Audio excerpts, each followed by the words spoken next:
banyak pengen hidup yang aman, tapi tahu nggak? Yang paling seru itu justru hidup sebagai perintis. Nggak ada yang nunjukin arah, nggak ada yang ngejamin hasil, tapi justru itu letak asiknya. Ya, akhirnya ini viral di stage banyak orang videonya, dan orang banyak sekali yang ini ya, ambil posisi menyudutkan dia. Di video ini saya nggak akan menyudutkan dia ya, karena menurut saya dia juga masih anak kecil. Saya lihat di Google dia punya kelahiran itu tahun 2015.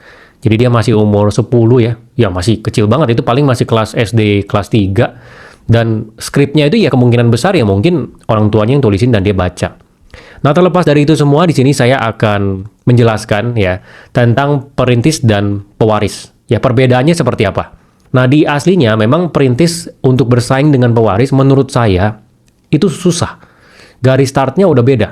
Nah, kita coba gali ya, dari pewaris itu garis startnya bedanya di mana? Pertama dari sisi makanan. Pewaris dari kecil makanannya udah bergizi.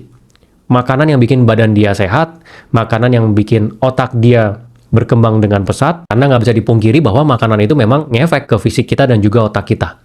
Terus dari sisi sekolah, pewaris itu sekolahnya dari kecil bagus. Jadi dia punya ilmu di dalam kepalanya dia, diajarkan oleh guru yang baik, di sekolah yang baik.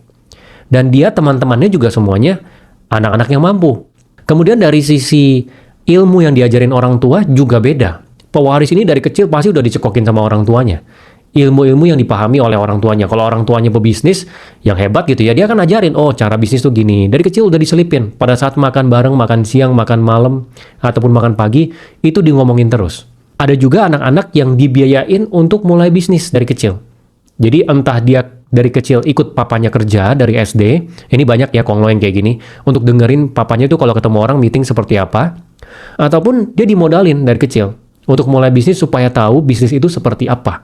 Jadi nanti pada saat dia lulus kuliah, dia itu udah beda sama teman-temannya yang baru lulus dan baru mau mulai bisnis dengan kosong gitu, seperti kertas kosong. Dianya udah punya pengalaman. Nah, di sisi sebaliknya, perintis dari sisi makanan, makannya susah dari hari ke hari. Bahkan ada yang makannya cuma mie ataupun skip makan. Jadi nggak ada gizinya tuh. Dari sisi fisik ataupun dari sisi perkembangan otak. Terus dari sisi sekolah juga sama. Sekolahnya ya nggak bisa pilih yang bagus karena kan nggak mampu. Ya orang tuanya ya seadanya, pilih ada sekolah apa, atau bahkan cari sekolah yang mungkin gratis. Yang kan juga ada tuh ya sekolah-sekolah yang gratis untuk anak-anak yang nggak mampu, ya mungkin di sana. Dan dia punya teman-teman di sana lingkungannya yang anak-anak nggak mampu juga. Dan pengajarnya mungkin juga bukan yang terbaik di sekolah tersebut. Gitu. Dan dari sisi ilmu, orang tuanya mungkin nggak ngajarin apa-apa sama sekali. Malah mewarisi hutang ataupun apa ya, sikap-sikap yang buruk gitu, yang bikin dia jadi miskin.